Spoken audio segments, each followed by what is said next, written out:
త్వరలో మన భారత్‌లో పాలిమర్ ప్లాస్టిక్ కరెన్సీ నోట్లు రాబోతున్నాయని మీకు తెలుసా? యెస్. దానికి సంబంధించి ఇప్పటికే ఆర్‌బీఐ, కేంద్ర ప్రభుత్వాలు చాలా మంతనాలు జరుపుతున్నాయి.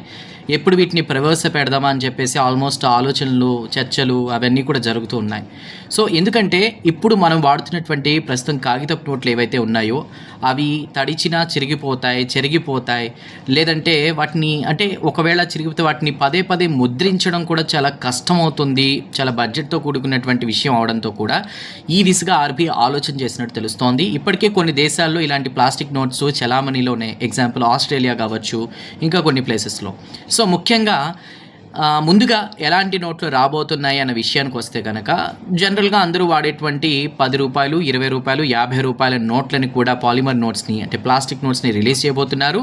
అవి కనుక సక్సెస్ఫుల్గా ప్రజలందరూ కూడా వాటికి అలవాటు పడి మంచి రెస్పాన్స్ వస్తే కనుక దాని తర్వాత 200, 500 రూపాయల నోట్లను కూడా విడుదల చేయబోతున్నట్లు తెలుస్తోంది. ఏది ఏమైనా కూడా ఈ పాలిమర్ నోట్లు ఏవైతే ఉన్నాయో, ప్లాస్టిక్ నోట్లు, ఇవి పర్యావరణ హితంగానే తయారు చేసే దిశగా ఆలోచనలు జరుగుతున్నాయి. ఇవి చిరిగిపోవు, తడిచినా ముఖ్యంగా ఎక్కువ కాలం మన్నికగా ఉంటాయి కాగితపు నోట్లతో పోలిస్తే. అదేవిధంగా మళ్ళీ ఆర్‌బీఐ, కేంద్ర ప్రభుత్వం నోట్ల ముద్రణకి సంబంధించి ఎక్కువ ఖర్చు చేయాల్సిన అవసరం రాదు. సో, మరి ఎప్పుడు రాబోతున్నాయి ఏంటి అనే అప్డేట్ త్వరలోనే మళ్ళీ మీకు ఇస్తాను. బట్ ఇప్పటికైతే ఈ ఆలోచన జరుగుతుంది. భారత్లో త్వరలోనే ఈ పాలిమర్ కరెన్సీ నోట్లు అయితే రాబోతున్నాయి.